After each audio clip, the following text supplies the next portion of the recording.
And now, remembering the attack on San Bernardino 5 years later, 14 people were shot and killed at a meeting and holiday party for the San Bernardino County Department of Public Health. 22 others were seriously injured.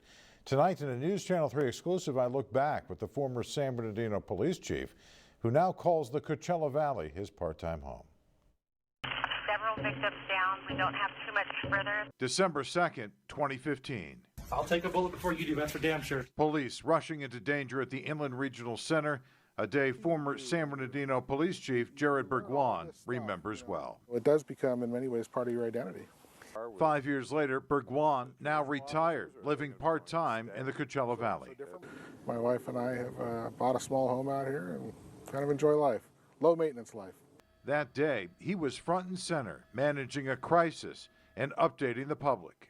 I think that based upon what we have seen and based upon how they were equipped, there had to have been some degree of planning that went into this. Those updates coming often throughout the day, helping to find the attackers. It started with clearing the building quickly. As we were evacuating people, one of those employees gave us a name of the suspect.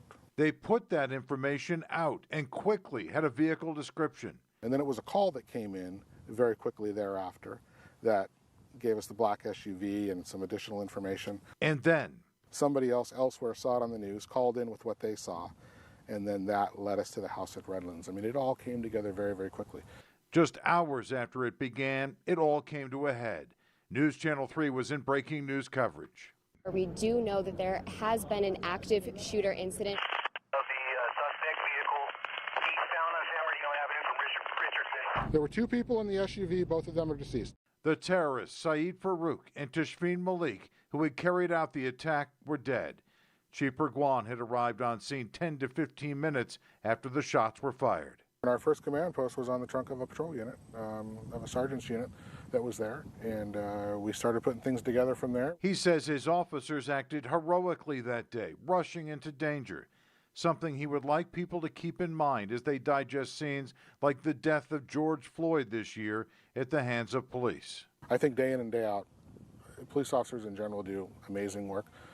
If God forbid another active shooter incident happened in this community today, I guarantee you the Sheriff's Department and the local police departments would come and they would do their best to handle that as well as they could, and they would run into harm's way. Run into harm's way, just as his officers did 5 years ago. The fact that the officers got in there so quickly and the fact that they cleared that room and went into other parts of that facility searching for the suspect, which allowed the medical care to come in right behind them, there's no doubt in my mind saved a lot of lives that day. Bergwan retired last year after a nearly 30-year-long career in law enforcement. He does continue to do some consulting work while splitting time between the Coachella Valley and Oregon. You know, one of the things he told me, Karen, is he's been able to move on. He looks great right now. He's lost weight. Everything is good for him.